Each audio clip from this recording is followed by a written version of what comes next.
नमस्कार जी, सभी का स्वागत। Good afternoon, good evening, good morning, Ram Ram, जय हिंद। एसएससी जीडी 2026 को लेकर विद्यार्थियों में बहुत भयंकर क्रेज है हर बार की तरह। और मुझे लगता है कि भारत के जो सबसे बड़े एग्जाम्स हैं उसमें से ये एक एग्जाम है, क्योंकि लगभग 40 लाख 50 लाख से भी ज्यादा फॉर्म इसमें भरे जाते हैं। तो आज हम बात करेंगे, क्योंकि लगभग आपके पास 60 दिन है और मैं आपको बहुत सारी चीजें बताऊंगा। उसमें एक सबसे खास बात जो आपको कहीं देखने को नहीं मिलेगी वो ये कि किस विषय में कौन से टॉपिक से कितने क्वेश्चंस 2024 में आए, 2025 में आए, ताकि 2026 को आप ये समझ पाएं कि ट्रेंड क्या है सब्जेक्ट्स का, और उन सब्जेक्ट्स के अंदर जो टॉपिक्स हैं उसका ट्रेंड क्या रहता है। तो आपका पढ़ाई करने का तरीका, सारी चीजें मैं बता रहा हूं। उसके अलावा कुछ वीडियोस मैं आपको बताऊं जो यूट्यूब पर है, जैसे ये हमारा कंप्लीट नोटिफिकेशन का वीडियो है, इसको आप देख सकते हो। अगर आपको यह जानना है कि बीएसएफ, सीआईएसएफ, सीआरपीएफ ये सब क्या होते हैं, कौन सा बेस्ट है, तो ये वीडियो मैंने बनाया था कि कहां पोस्टिंग मिलेगी, कहां पर क्या होगा। तो ये बातों का आप अगर सीखना चाहते हो तो आप ये वीडियो देख लेना, बहुत काम का वीडियो है। इसके बाद मैंने एक ये भी बताया था, आरपीएफ को लेकर आपको कंफ्यूजन था और एकदम बिगनर हो, जीरो लेवल से आपको पढ़ाई करनी है तो कैसे कर सकते हो, ये वीडियो भी उपलब्ध है, तो ये आप देख लेना। देखो, आपको पता है कि फॉर्म भरना 1 दिसंबर से शुरू हो चुके हैं और 31 दिसंबर तक आप इसके फॉर्म भर सकते हो। परीक्षा आपकी जो है फरवरी से अप्रैल 2026 के बीच में होने वाली है, ठीक है। और टोटल वैकेंसीज कितनी है, तो 25,487 वैकेंसीज है, आपको पता है। और 20-20 के 4 सेक्शंस होते हैं, reasoning, general awareness, general knowledge, maths और हिंदी इंग्लिश में से आपको एक विषय चुन सकते हो। एसएससी जीडी का पैटर्न आपको पता ही है। और नेगेटिव मार्किंग इसमें 0.25 की होती है, वो आप जानते हो। सिलेबस हालांकि मैंने पहले दिखाया है, बाकी आप वीडियो को रोक के आराम से पढ़ सकते हो, स्क्रीनशॉट ले सकते हो। अब जो चीज मैं आपको बता रहा हूं, जो हमने पुराने पेपर्स को एनालाइज करके आपके लिए बनाया है, इसको ध्यान से देखो। और ये एक्चुअल में स्क्रीनशॉट लेने लायक चीज है, जो आपको कहीं नहीं दिखेगी, ना कोई बताएगा, क्योंकि इसके लिए बहुत मेहनत लगी है। तो आपको ये भी मैं हालांकि पुराने वीडियो में दिखा चुका हूं, अगर आपने नहीं देखा है तो इसका स्क्रीनशॉट ले लो। मैथ्स का 2024 और 2025 में जो ट्रेंड रहा है वो आप देख सकते हो कि भाई नंबर सिस्टम हर साल आता ही आता है। एलसीएम, एचसीएफ, भरपूर इसके सवाल आएंगे। मतलब ये कुछ टॉपिक्स ऐसे हैं जो आप कह सकते हो कि एसएससी जीडी जैसे एग्जाम के लिए काफी फेवरेट टॉपिक्स हैं। फिर 2D 3D यानी मेंसुरेशन आना है, ratio, mixture, time and work, time speed distance, train, हर साल इनके सवाल आपको देखने को मिलेंगे। Races and games, boat and stream, percentage, profit and loss, discount, SI, CI, average, simplification, इनके क्वेश्चंस आपको दिख रहे हैं। अब मैं आपको एक बात बताऊं कि मैथ्स में आप मान के चलिए कि लगभग 30 के आसपास टॉपिक्स होते हैं जो आपको पढ़ना है, लेकिन मैंने आपको जो दिखाए वो कितने, 1 2 3 4 5 6 7 8 9, फिर 10 11 12 13 14 15 16 17 18। तो मैंने आपको भी 18 टॉपिक्स बताए हैं, लेकिन इसका यह मतलब नहीं है कि बस 18 ही टॉपिक्स आपको पढ़ के जाना है।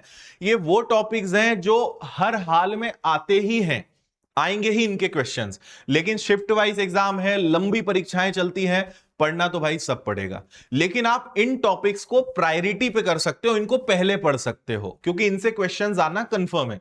लेकिन जो बचे हुए टॉपिक्स हैं वो भी आपको देखने पड़ेंगे। हाँ, कुछ टॉपिक्स ऐसे होते हैं जो नहीं आते हैं, है ना। For example coordinate geometry type के चैप्टर्स हो गए, या पॉलिनोमियल्स, बहुपद होते हैं, वो नहीं आते इसमें, तो आप उनको छोड़ सकते हो। लेकिन आप ये मान के चलिए कि इनके अलावा कम से कम अभी 7-8 चैप्टर तो ऐसे हैं जो आपको पढ़ने पड़ेंगे। रीजनिंग में अगर हम बात करें तो आप देख सकते हो coding, decoding, mathematical operation, non verbal series, sitting arrangement, number series, analogy, dice, dictionary, फिर letter series, embedded figures, blood relation, syllogism, mirror image, compilation of figures, paper cutting, folding, figure count, ये वो chapters हैं जो हर हाल में आपको देखने को मिलेंगे। जैसे मैंने जब रीजनिंग पढ़ाया था, और इवन मैंने अपनी रीजनिंग की बुक भी आपके लिए बनाई है, मैंने लगभग रीजनिंग में 42 चैप्टर्स पढ़ाए हैं। हमने यहां पे कम मेंशन करें, लेकिन रीजनिंग में आप देखोगे तो टोटल इतने चैप्टर्स होते हैं। और रीजनिंग सबसे आसान है, किसी बच्चे को दिक्कत आती नहीं है। एक बार अगर अच्छे से ट्रिक्स और कॉन्सेप्ट समझ लिए तो रीजनिंग सबसे बन जाती है, तो इसमें कोई दिक्कत जाती नहीं है।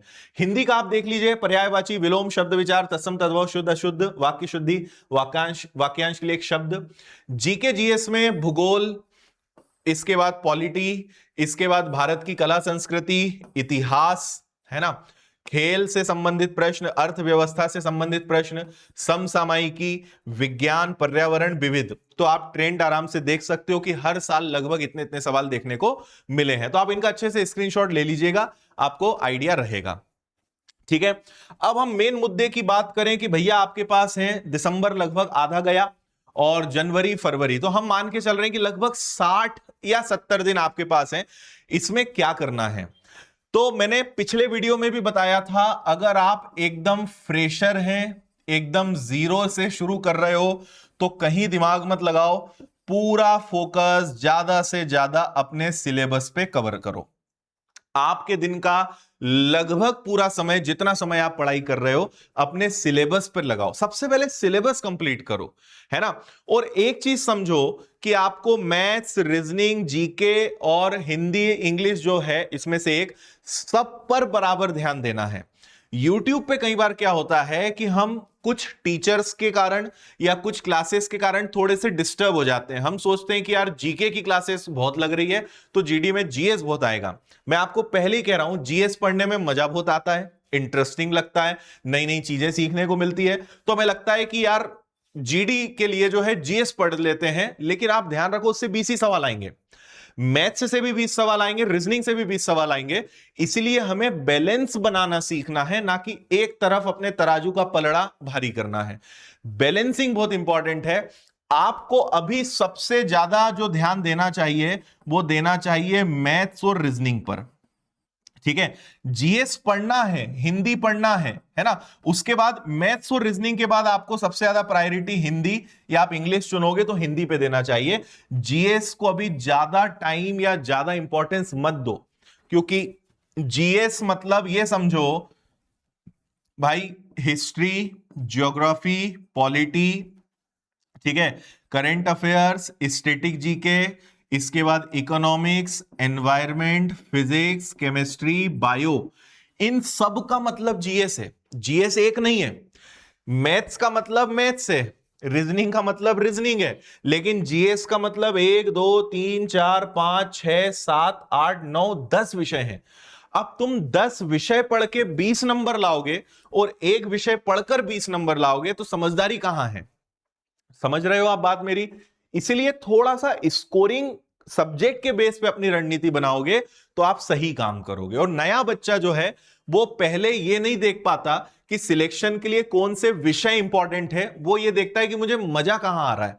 मैं मजे को मत ढूंढो, स्कोर ढूंढो। स्कोर क्या बढ़ाएगा, किससे स्कोर तुम्हारा ठीक होगा, उस पर फोकस करो मेरे भाई।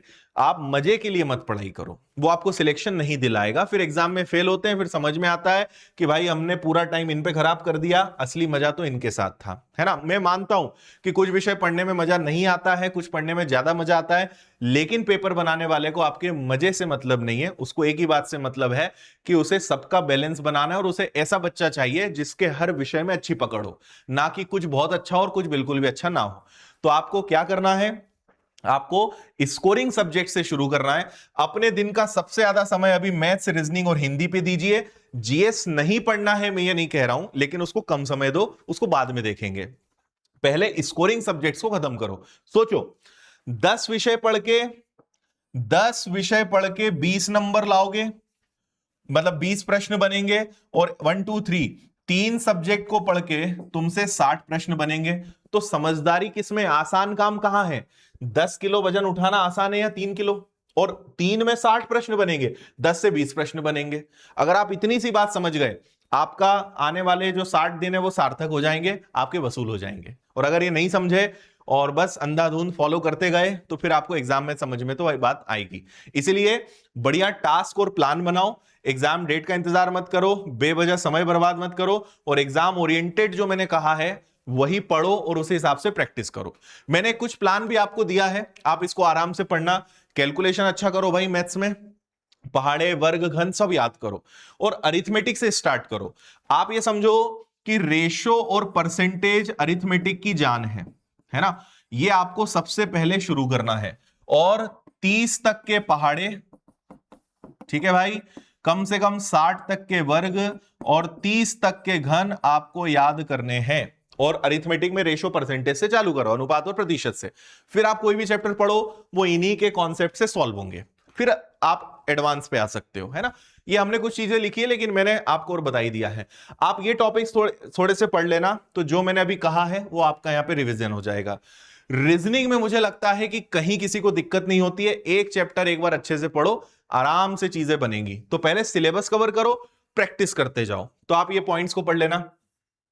जीके जीएस, देखो एक चीज बताता हूं, मैथ्स और रीजनिंग ये दो विषय मजबूत करने का तरीका है प्रैक्टिस। मतलब समझो, आपने पहले चैप्टर्स को पढ़ा, है ना, उनके कॉन्सेप्ट्स को अच्छे से सीखा, ये नियम सब में लगेगा। पर मैथ्स और रीजनिंग स्ट्रांग होते हैं ज्यादा से ज्यादा सवालों को सॉल्व करने से, ज्यादा से ज्यादा प्रैक्टिस करने से। जो आपके थ्योरेटिकल सब्जेक्ट्स होते हैं, लाइक जीके हो गया, जीएस हो गया, साइंस हो गया, एनीथिंग, ये स्ट्रांग होते हैं रिवीजन से। किससे भाई? रिवीजन से। जितना रिवाइज करोगे उतना ये विषय मजबूत होगा। प्रैक्टिस तो इन शॉर्ट दोनों में है ना, एमसीक्यूज, पीवाईक्यूज, इसके भी लगाने, इसके भी लगाने, पर भूलोगे कब नहीं? जब आप बार बार रिवीजन करोगे। और यहां कब आप चीजें नहीं भूलोगे? जब ज्यादा से ज्यादा प्रैक्टिस करोगे। तो मैथ्स रीजनिंग प्रैक्टिस वाले सब्जेक्ट्स हैं, ये थ्योरेटिकल सब्जेक्ट्स रिवीजन वाले हैं। जितना रिवीजन करोगे उतनी चीजें याद रहेंगी, ये बात ध्यान रखना। निचोड़ बता रहा हूं मैं आपका, ज्यादा समय ना लेके। हिंदी सेम है, आराम से बनता है, बस पढ़ो और रिवाइज करो। इंग्लिश के साथ भी सेम है ना। तो आपको अभी तो नहीं, लेकिन बाद में मॉक टेस्ट लगाना शुरू करना है, पिछले एक साल का करंट अफेयर्स पढ़ना है, जो टॉपिक कमजोर है उनकी प्रैक्टिस आपको करनी है, स्टैटिक जीके रोज पढ़ना चालू करो। तो एक कोई समय चुन लो यार कि इस समय नींद बहुत आती है, या इस समय ये पढ़ने से थोड़ा इंटरेस्ट जाग जाएगा। भाई अल्टीमेटली पढ़ना तो पड़ेगा। मन अच्छा है, बुरा है, तबीयत खराब है, अच्छी है, मूड है, नहीं है, एक बात कॉमन है, पढ़ना है, पढ़ना तो पड़ेगा, है ना। आप नहीं पढ़ोगे तो दूसरा तो आपका भाई कोई पढ़ ही रहा है। तो इसीलिए अपने कंफर्ट जोन के हिसाब से ऐसे कुछ समय तय कर लो कि यार इस समय ये विषय को पढ़ लेंगे, मन लग जाता है। अपने हिसाब से सारी चीजें प्लान करो, अपने आप को जानकर चीजें प्लान करो कि यार मुझे रात में ये पढ़ने में मजा आता है, मुझे सुबह सुबह ये पढ़ने में मजा आता है, दोपहर में ये पढ़ूंगा तो नींद कम आएगी या नहीं आएगी। अपने प्लानिंग से चलो, अपने आप को जानते हुए प्लान बनाओ, वो सबसे सक्सेसफुल है। ना कि किसी को कॉपी पेस्ट कर लो, सबसे गलत तरीका। हर एक का नेचर अलग है, हर एक की क्लॉक अलग है, हर एक की अंडरस्टैंडिंग अलग है, हर एक का दिमाग अलग है, हर एक का एक कंफर्ट जोन अलग है। तो आप अपने हिसाब से प्लान करो कब क्या पढ़ने में मजा आता है। पढ़ना तो सब है ना। वो जो इस चीज को पकड़ लेता है ना, उसका पूरा दिन वसूल हो जाता है, वो पूरे दिन में अपना बेस्ट दे पाता है। और कुछ लोग केवल कॉपी पेस्ट करते रहते हैं कि भाई किसी ने ऐसा बोला है कि सुबह 5 बजे उठना चाहिए। यार तुम्हें 5 बजे नहीं उठा जा रहा, मत उठो, 8 बजे उठो, पर उसको कवर करो। किसी के कॉपी करने से सिलेक्शन नहीं हो जाएगा। अपने कंफर्ट, अपने बेस्ट आउटपुट के हिसाब से प्लान करोगे, तब आप सही कर पाओगे। ठीक है, बाकी आप अपनी गलतियों से सीखो। एक ये बहुत अच्छा कॉन्सेप्ट है कि अपनी एक एरर बुक बनाओ, क्या गलतियां हो रही हैं उसको नोट करते चलो, समय समय पे उसको पलटाते चलो, है ना, तो वो ज्यादा सही रहेगा। तो प्रैक्टिस, मॉक टेस्ट लगाना, बढ़िया एनालिसिस करना, और उसके अकॉर्डिंग जहां जरूरत लगे वहां रिवीजन करना, यह आपका चक्र घूमते रहना चाहिए। ठीक है। और ये हमारे कुछ पुराने विद्यार्थी हैं जिन्होंने एसएससी जीडी की परीक्षाओं में झंडे गाड़े हैं, बहुत सारे बच्चे हैं। तो फिलहाल इतना ही मैं आपको बताना चाहूंगा। अगर आप चाहते हो कि एसएससी जीडी की बढ़िया तैयारी हो जाए, तो विनर्स की एप्लीकेशन पर हमने 12 तारीख से नया बैच शुरू कर दिया है। मात्र 599 इसकी फीस है, और पूरा सिलेबस बेहतरीन शिक्षकों के माध्यम से आपका कवर हो जाएगा। तो इसको आप ज्वाइन कर सकते हो, है ना। टेस्ट सीरीज भी उपलब्ध है, एसएससी का फाउंडेशन है, और ऑफलाइन पढ़ना है तो आप इंदौर आ सकते हो। और बाकी मैथ्स के हमारे कोर्सेज, मैथ्स की किताबें, हर विषय की किताब है। आपको कोई प्रैक्टिस बुक चाहिए, जीएस की, साइंस की, मैथ्स की, रीजनिंग की, हिंदी की, प्रैक्टिस किताबें, एमसीक्यूज, सब कुछ है। पूरा सेट ले सकते हो, सिंगल किताब ले सकते हो, ये सब आपको मिल जाएगा विनर्स ऐप पर, है ना। ऑफलाइन के लिए इंदौर आ सकते हो, किताबें कहीं से भी मिल जाएंगी, वहां से आप डाउनलोड कर सकते हो। ठीक है भाई, बाकी विनर्स के साथ सारे प्लेटफॉर्म्स पे जुड़े रहो, और आपको मैं बस यही शुभकामनाएं देना चाहूंगा कि तन मन धन से जुड़ जाओ, बिल्कुल टाइम वेस्ट मत करो, समय कम है, पढ़ना बहुत सारा है। जब आप सीरियस पढ़ाई चालू करोगे ना, तब समझ में आएगा कि भाई समय वास्तव में कम है। इसलिए वेस्ट मत करो। जब तक पढ़ाई चालू नहीं होती ना, तब तक लगता है कि कल से कर लेंगे, बस शुरू कर लेंगे। लेकिन जिस दिन तैयारी चालू करोगे, उस दिन पछतावे से शुरुआत होगी, क्योंकि आपको लगेगा कि लेट हो गए। इसलिए ऑलरेडी लेट हो, अगर अभी तक शुरू नहीं करा है, कर दो शुरू, बात मान लो मेरी, ठीक है। बाकी और नए वीडियो में मिलते हैं, कुछ नई जानकारी के साथ, कुछ नए ज्ञान के साथ। शुभकामनाएं, all the best, good night, take care, जय हिंद।